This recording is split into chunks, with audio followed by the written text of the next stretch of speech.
Well, hi y'all, this is Ginger with Ginger Snap Thrifting.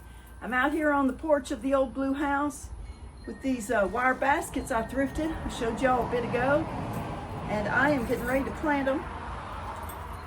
I've got these coconut coir rounds that I bought probably last year from Temu, put around my trees, and y'all, look how pitiful and thin that is. I mean, that's not really enough to go around a little fruit tree. So what I'm going to do is put it in these baskets. You see they got a slit in them, so that'll make a cone shape. And I'm just going to put it right in there. And it fits in there really nice. I've got 2 of these baskets. And I'm going to plant them with New Zealand spinach.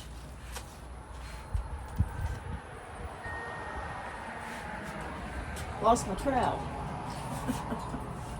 So I'm just using some Miracle-Gro potting soil for these. Because if this grows, it's going to need to be fed right away. So let me fill these up and I'll be back with you and show you what I'm doing. Now, I've never grown New Zealand spinach before, but I've read about it. I went to plant some because it's supposed to really hold up to the heat. Well, New Zealand spinach has a reputation for being hard to germinate. So the recommendation is to soak the seeds for 24 hours. Well, I soaked these, probably hadn't been quite 24 hours. But anyway, this is what they look like floating around in this water here, y'all. See, they're kind of a large black seed. And they're supposed to be planted 1 to 2 inches apart, 1/2 inch deep. Well, what I've done here is I've filled my my pots up to within about 1 inch of the top rim of the coir, and I'm going to lay these on there, and then I'm going to put about 1/2 inch of soil on top, and we will hope that I get enough germination to actually have some spinach to eat.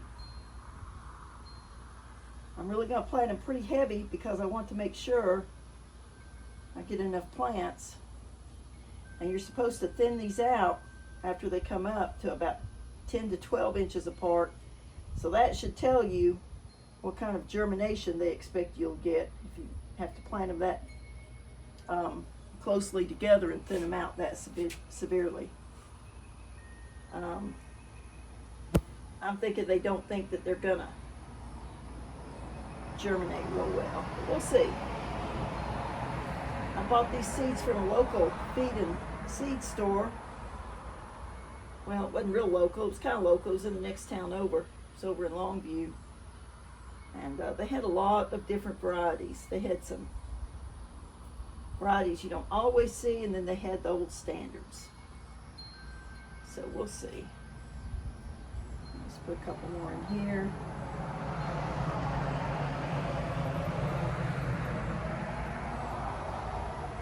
These little seeds out. There's no point in not planting them. There.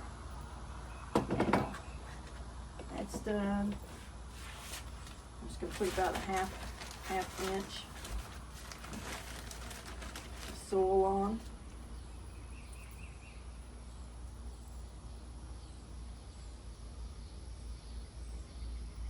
And I'm measuring the 1/2 inch by the rim of the coir. Sprinkling it on there.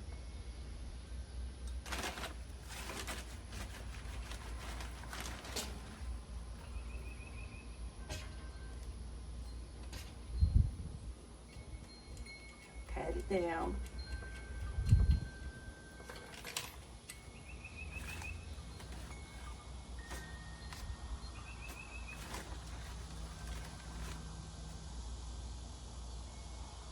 I don't feel like I need to water these tonight because my potting mix is quite moist.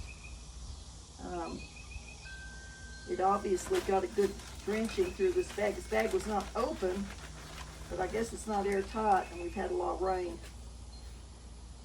So I guess at some point it got wet. It's just been sitting up here on the porch waiting for me to get to it.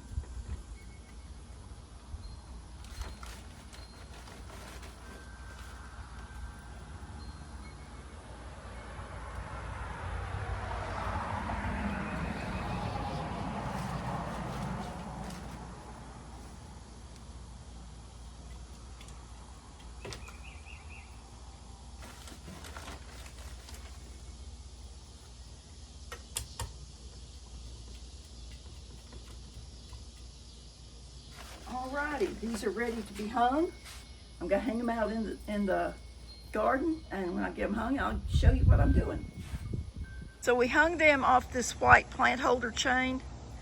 It's not really chain, it's plastic. But we hung them over here under the tomato shade cloth. I don't know if they'll live here forever, but this will be a good place for them to germinate. They'll get some sun, but the sun won't be baking down on them all day long. I want to give you a brief garden tour, and then I'll show you what I did with that old watering can I thrifted. Here's the Trombocino out here on this old fireplace screen. They don't climb like a lot of the climbing plants do. You kind of have to, they have tendrils, but their tendrils don't really wrap around stuff. So I kind of have to come out here from time to time and tie them up. But I'm getting some blooms. See my blooms? And so hopefully I'll have some squash set. Some blooms back in there. I'm excited to see what these things do. My green beans out here in the strawberry patch are not doing well. See, they're setting some beans, but the beans are not getting nice and long. They're getting hinky on me. It's time to pull these out and then replant some green beans later. Here's my eggplant bed. You see they're blooming. I don't have any fruit set yet, but maybe I do. Hang on. Maybe I've got some little fruit set in there. The one in the front's way bigger, but the two in the back are also starting to bloom. Okra's really growing well. There's a kale, okra, some dill, more okra. The rest of my okra, I have a combination of emerald green and red burgundy okra. The red burgundy makes red pods, so it's really easy to find them when you go to pick them. We had to move some of our pepper plants back here under the shade cloth. That's my golden jalapeno. Here's some kind of a little chili. Here's my shishito peppers.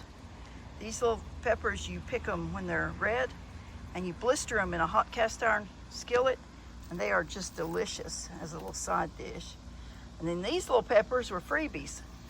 These little plants were little seedlings in some of the pepper plants I bought, and I teased them out and planted them, and I don't know what they are, but they do make these nice little peppers here. Here's my flower bed. Right here in the front, I've got some banana cantaloupe. And back there, I've got a couple of Trombocinos still. This purple thing is it's a decorative sweet potato vine. And these flowering things here are moss rose. If y'all know about moss roses, they're an annual, but they really hold up to the Texas heat. You can't even buy them in the nurseries until it gets well into summer. And you see how healthy they are. And they'll just bloom and bloom. And then here's some zinnias. If I try my hand at zinnias and a black-eyed Susan. Some more pepper plants back here. So this old bed made out of cement blocks was here when we bought the house. It had a weird rose-looking thing in it that turned out not to be a rose, but it's where I originally planted my strawberries. You can see those back there and over here. And then because it's so wide, I put some thyme. I've got thyme here. And back here I've got lemon thyme, which is just delicious. And then a rosemary plant that has just taken over the place. This rosemary plant's only about 2 years old, and look at it. This is the strawberry bed where I had my sugar snap peas. And when they got dead, or about dead, I pulled them out and I have planted burgundy noodle beans. And you see they're setting the runners. I've got to come out here tomorrow and drop the strings so they'll have something to climb on. Of what I'm going to do with this watering jug, but I have to find a taller shepherd's hook. I know I've got one around here somewhere. I just have to find it. And this is not the finished product by any means, so y'all stay tuned. Well, thanks for watching today, y'all. I do have a thrifting video I'm putting together. I hit an estate sale and a thrift store and I think a yard sale. So I'll be putting that together for you later in the week. But until we speak again, just be kind to one another. Give somebody a nice smile. Be polite. Bloom where you're planted. When you're kind to others, God will richly bless you. This is Ginger with Ginger Snap Thrifting.